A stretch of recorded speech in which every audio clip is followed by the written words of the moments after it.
नमस्कार दोस्तों, आप सभी का स्वागत है हमारे YouTube channel BCS basic physics में। आज के इस वीडियो में हम बात करेंगे दोस्तों गणित का एक सिंपल सा टॉपिक अवकलन, जो हमारी भौतिकी में काफी काम का है, काफी यूजफुल है। देखिए, मैथमेटिक्स के बालकों को ये ज्यादा दिक्कत क्रिएट नहीं करता, क्योंकि 11th में उनके मैथमेटिक्स में अवकलन गणित आ जाती है, डिफरेंशिएशन आ जाता है। बट वे जो बायो के बच्चे हैं उनको ये काफी समझने में दिक्कत हो सकती है, बट हम यहाँ पर समझने का पूरा प्रयास करेंगे। आप इस वीडियो में लगातार बने रहेंगे तो आप लोगों को ये जो अवकलन है वो क्या होता है, इसका मीनिंग क्या है, इसके कुछ फॉर्मूले वो हम यहाँ पर देखने वाले हैं दोस्तों। इसके बाद में हम समाकलन, इसका अगला जो वीडियो बनेगा वो समाकलन पर बनेगा, इसको हम इंटीग्रेशन कहते हैं। यदि ये वाला टॉपिक समझ में आ गया तो आपको समाकलन में समझने में कोई ज्यादा दिक्कत नहीं होगी दोस्तों। सर्वप्रथम हम बात करते हैं अवकलन की। अवकलन एक्चुअल में होता क्या है? देखिए दोस्तों, अवकलन है क्या कि किसी एक राशि का दूसरी राशि के सापेक्ष परिवर्तन, कि एक राशि के सापेक्ष दूसरी राशि का जो परिवर्तन है उसी को ही हम अवकलन कहेंगे। जो भौतिक मीनिंग, फिजिकल जो मीनिंग है, भौतिक जो अर्थ है अवकलन का, वो ये है कि किसी भी भौतिक राशि का ढाल जो प्रवणता होती है उसको हम अवकलन कह सकते हैं। देखिए दोस्तों, प्रवणता, ढाल क्या चीज है वो यहां पर हम देखेंगे। हम दोस्तों यहां पर एक फलन लेकर चलेंगे कि उस फलन का मान अक्ष पर डिपेंड करता है, और वो जो फलन है वो दूसरी राशि y पर भी निर्भर करता। किस तरीके से हम लेकर चलेंगे? देखिए दोस्तों, अवकलन को समझने के लिए हमने क्या कर लिया, माना अक्ष व y चर हैं। चर का मतलब यह हो गया कि इनकी राशि, इनका जो मान है वो दूसरी राशियों पर डिपेंड करता है। जो अक्ष है उसका मान y पर, y का मान अक्ष पर डिपेंड करता है। एक होता है अचर, जिनकी वैल्यू दूसरी राशियों पर निर्भर नहीं करती, ये चर है, वेरिएबल कह सकते हैं दोस्तों। हम यहां पर कंसीडर कर लें, फिर से कंसीडर कर रहे हैं दोस्तों कि जो y का मान है वो अक्ष पर निर्भर करता है। ये एफ ऑफ अक्ष है। ये इसका मतलब क्या है कि यह एक फलन है, यह एक फलन है जिसका मान, फलन जिसका मान अक्ष पर निर्भर करता है। इसका मान किस पर निर्भर करता है? अक्ष पर, जिसका मान अक्ष पर निर्भर करता है दोस्तों। हम समझाने का प्रयास कर रहे हैं, आप कंटिन्यू बने रहिए, देखते रहिए। देखिए, ये जो फलन है एफ ऑफ अक्ष, ये क्या हो सकता है? जैसे एफ ऑफ अक्ष क्या हो सकता है? अक्ष का फलन है तो ये हो, इसके अंदर ये हो सकता है, ये साइन अक्ष, तो ये एक त्रिकोणमितीय फलन हो सकता है। साइन अक्ष के स्थान पर टेन अक्ष आ सकता है, कोसेक अक्ष आ सकता है, साइन स्क्वायर अक्ष आ सकता है। तो ये जो एफ ऑफ अक्ष है वो अक्ष का फलन होना चाहिए। ये इस तरीके से हो सकता है। ये एक्सपोनेंशियल फंक्शन भी हो सकता है, इसको हम कहते हैं चरघातांकीय फलन। एक्सपोनेंशियल अक्ष हो सकता है, log 1 अक्ष हो सकता है। इसका मतलब ये लघुगणक फलन कहते हैं इसको। तो ये त्रिकोणमितीय फलन, चरघातांकीय फलन, लघुगणक फलन, बीजगणितीय फलन भी हो सकता है दोस्तों। ये a अक्ष स्क्वायर प्लस b अक्ष प्लस c भी हो सकता है। ये भी एक फलन ही है जो कि अक्ष का फलन है। तो जो एफ ऑफ अक्ष है वो इस तरीके का होगा। इसका मतलब क्या है दोस्तों? हम इन चीजों को अलग अलग ने लिखकर इनको एक तरीके से व्यापक रूप में लिख दिया, एफ ऑफ अक्ष। एफ ऑफ अक्ष का मतलब है कि यहां पर कोई भी फलन आएगा और वो अक्ष के पदों में आएगा, उसकी वैल्यू है वो अक्ष पर निर्भर करेगी। अब देखिए दोस्तों, जो फलन है उसको हमने जैसे त्रिकोणमितीय फलन हो सकता है, चरघातांकीय फलन हो सकता है, लघुगणक फलन हो सकता है, बीजगणितीय फलन हो सकता है। इसके साथ में एक इनवर्स फंक्शन भी आते हैं, जैसे साइन इनवर्स अक्ष, ये भी एक फलन ही है दोस्तों, जो हमारे भौतिकी में तो बहुत कम यूज में आता है। बट ये वाले जो फलन है वो कम ज्यादा यूज में आते रहते हैं दोस्तों। तो यहां पर ये जो एफ ऑफ अक्ष है वो अक्ष का फलन है, और y का जो मान है वो एफ ऑफ अक्ष पर डिपेंड करता है दोस्तों। तो यहां पर हमारे पास में y है जो कि अक्ष का फलन है, अक्ष के ऊपर इसकी वैल्यू डिपेंड करती है दोस्तों।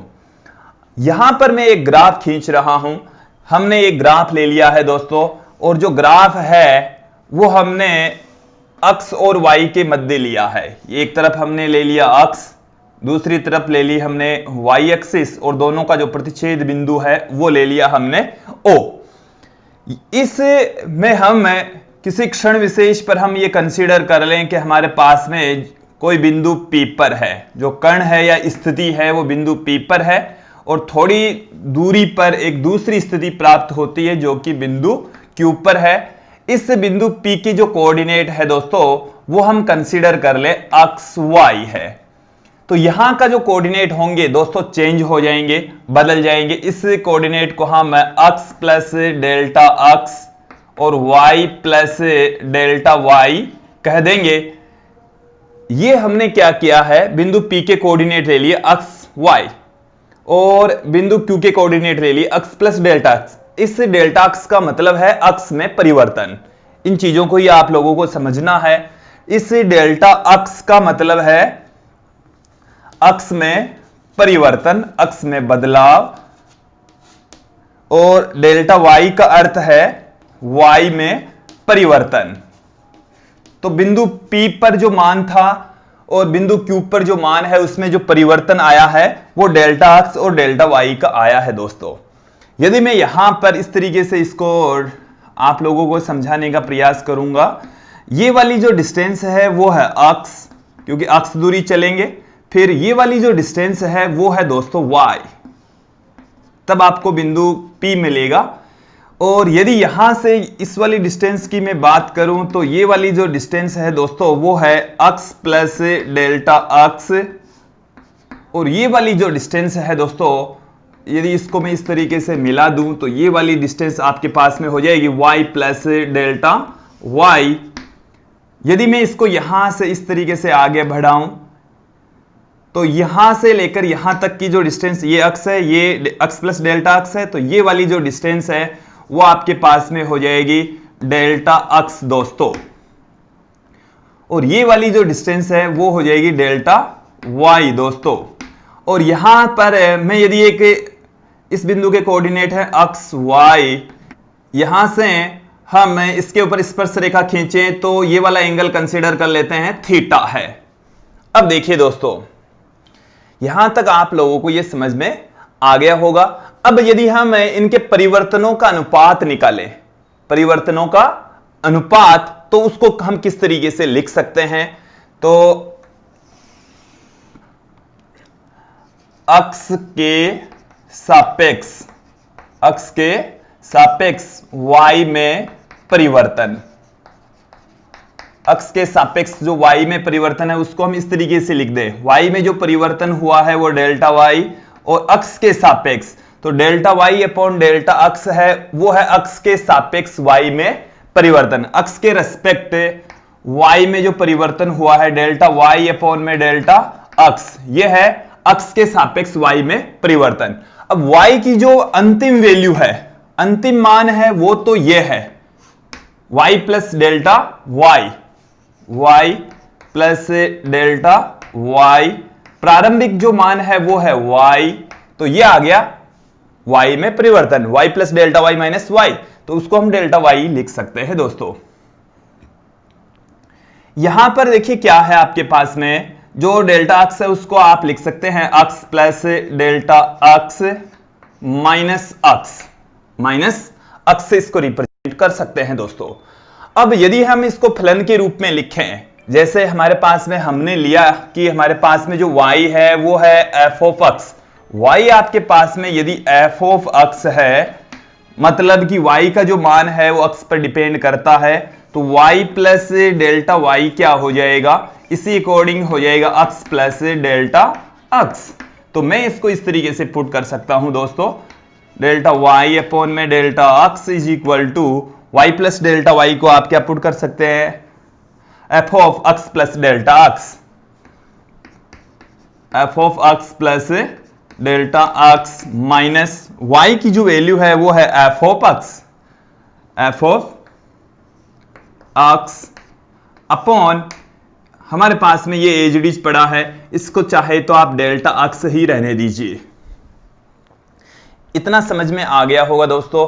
अब हम देखिए हम क्या करेंगे कि ये जो डेल्टा x है वो बहुत छोटा लेंगे। डेल्टा एक्स बहुत छोटा लेंगे तो डेल्टा वाई भी बहुत छोटा हो जाएगा। जो बिंदु, जब डेल्टा एक्स को अति अल्प लेंगे, बहुत छोटा लेंगे, तो बिंदु पी और क्यू एकदम नजदीक आ जाएंगे। ये जो वक्र है, इस वक्र का जो ढाल है, ये हमने विद्यार्थियों ढाल ही लिखा है। ये हमने क्या लिखा है? टेन थीटा ही लिखा है। बट इस टेन थीटा को ज्यादा बेटर तरीके से आपको तब समझ में आएगा जब ये देखिए दोस्तों, इसको लगभग जब हम सीधा ले लें, इस तरीके से सीधा लेंगे और ये एंगल यदि थीटा है आपके पास में, तब आप लंब बट्टे में आधार, टेन थीटा बराबर लंब बट्टे में आधार, और इसको हम कहते हैं ढाल। इसको ढाल कहा जाता है। तो देखिए दोस्तों, यदि डेल्टा एक्स अति अल्प है, यदि डेल्टा एक्स अति अल्प है, बहुत छोटा है, अति अल्प है, तो डेल्टा एक्स बहुत छोटा है, तो जो डेल्टा वाई है वो भी बहुत छोटा होगा। तो देखिए, इसको हम इस तरीके से कह सकते हैं कि लिमिट में हम इसको कंसीडर कर लेंगे कि limit delta x tends to zero. इसका मतलब समझना कि डेल्टा एक्स जब अति अल्प होता है, बहुत छोटा होता है, तो उसको हम इस तरीके से कह देंगे दोस्तों कि limit delta x tends to zero. इसका मतलब है कि डेल्टा एक्स का जो मान है वो जीरो की ओर अग्रसर है। कि इसका मतलब ये हुआ कि जो अक्स में परिवर्तन हुआ है आपके पास में, वो बहुत ही छोटा परिवर्तन हुआ है, अति अल्प परिवर्तन हुआ है, जीरो की ओर अग्रसर है। तब हम इसको क्या लिख सकते हैं? देखिए, इस कंडीशन में m बराबर हो जाएगा टेन थीटा बराबर limit delta x tends to zero delta y upon delta x. इस तरीके से लिखा जा सकता है दोस्तों। और जब limit delta y upon delta x, इस तरीके से जब इसको लिखा जाएगा, तो इसको विद्यार्थियों लिखने का एक नया तरीका है। इस डेल के स्थान पर हम डी का प्रयोग करेंगे और उसको ही हम अवकलन का रूप कहते हैं दोस्तों। तो limit delta x tends to zero delta y upon delta x, इसको हम dy बाई dx लिख देंगे और इसको हम कहते हैं अक्ष के सापेक्ष, अक्ष के सापेक्ष y का अवकलन कहा जाता है दोस्तों। अक्ष के सापेक्ष y का अवकलन कहते हैं। तो एक्चुअल में जो अवकलन होता है, m बराबर होता है टेन थीटा बराबर होता है dy बाई, इसको आप ऐसे भी एक बार एज इट इज रख दीजिए, limit delta x tends to zero delta y by delta x, इसको आप dy बाई dx भी कह सकते हैं और इसको इस तरीके से भी लिख सकते हैं दोस्तों। तो यहां पर ये जो रेखा का ढाल आपके पास में आया है, दो बिंदुओं के बीच का जो ढाल है, उसको आप टेन थीटा से लिख सकते हैं, dy बाई dx से लिख सकते हैं, उसी को ही हम अवकलन कहते हैं। तो देखिए दोस्तों, अवकलन का मतलब हो गया कि एक राशि के रेस्पेक्ट दूसरी राशि में परिवर्तन, दूसरी राशि के रेस्पेक्ट जो ढाल है उसी को ही हम अवकलन कहते हैं। इसको हम कहते हैं अक्ष के सापेक्ष y का अवकलन दोस्तों।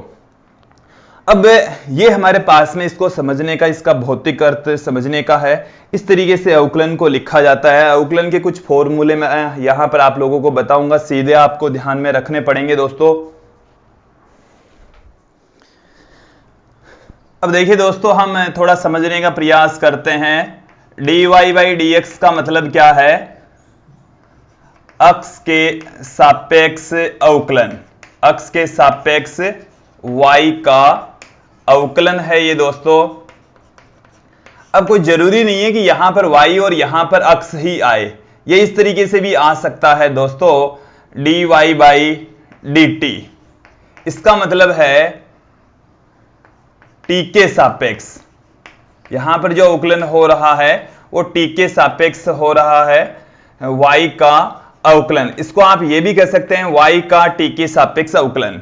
तो हो रहा है जो नीचे वाली राशि है उसके रेस्पेक्ट ही अवकलन होता है दोस्तों। dy बाई डी थीटा का मतलब यहां पर है थीटा के सापेक्ष अवकलन।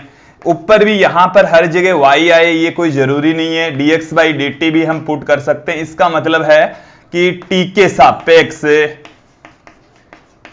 सापेक्ष अक्ष का अवकलन। दोस्तों कुछ फॉर्मूले हम आपको बताएंगे और उन फॉर्मूलों के आधार पर ही जो अवकलन गणित है उसको हम ज्यादा बेटर तरीके से समझ पाएंगे। कुछ सूत्र आपको ध्यान में रखने पड़ेंगे। सूत्र देखिए कौन कौन से हैं जो हमारे मोस्टली यूज में आएंगे। अवकलन के सूत्र हैं। पहला जो फॉर्मूला है दोस्तों मैं पुट कर रहा हूं, डी कांस्टेंट। इसका मतलब है कि कांस्टेंट का आप अक्ष के सापेक्ष जब अवकलन करते हैं तो उसका मान आता है दोस्तों 0, शून्य आएगा। यदि आप अक्ष की घात n का डिफरेंशिएशन करेंगे तो n अक्ष की घात n-1 आएगा। फिर देखिए अगला जो फॉर्मूला है क्या है, एक्सपोनेंशियल अक्ष, इसको हम कहते हैं चरघातांकी फलन। इस चरघातांकी फलन का जो मान होता है वो सेम टू सेम ही रहता है, कोई बदलाव नहीं आएगा दोस्तों। फिर आप देखिए यहां पर हम लेते हैं लॉगरिथम फंक्शन, लॉग अक्ष का हो जाता है 1 में अक्ष। फिर हम बात करेंगे साइन अक्ष की, तो साइन अक्ष का हो जाता है दोस्तों कोस अक्ष। अब हम बात करेंगे यहां पर कोस अक्ष की, कोस अक्ष का जो अवकलन है वो हो जाएगा माइनस साइन अक्ष। इन फॉर्मूलों को आपको ध्यान में रखना है, याद रखना पड़ेगा। इनके ऊपर कुछ एग्जांपल्स भी यहां पर हम देख लेंगे तो आपको बेटर तरीके से दिमाग में फिट बैठ जाएंगे। साइन अक्ष के बाद में हम बात करेंगे टेन अक्ष की, तो इसका होता है सेक स्क्वायर अक्ष। फिर हमारे पास में है सेक अक्ष। सेक अक्ष से पहले हम कोट अक्ष की बात करते हैं। कोट अक्ष का होता है माइनस कोसेक स्क्वायर अक्ष। फिर डी बाई डी अक्ष। आपके पास में आ गया सेक अक्ष, और सेक अक्ष का होता है सेक अक्ष इंटू टेन अक्ष, सेक अक्ष इंटू टेन अक्ष। फिर हम बात करेंगे डी बाई डी अक्ष। हमारे पास में लास्ट वाला फलन रह गया कोसेक अक्ष, और जिसका होता है माइनस कोट अक्ष इंटू कोसेक अक्ष। ये हमारे पास में कुछ फॉर्मूले आ गए हैं दोस्तों। अब इन फॉर्मूलों को कैसे अप्लाई करना है, कुछ नियम कायदे हम यहां पर और भी देखेंगे। इधर देखिए दोस्तों क्या है,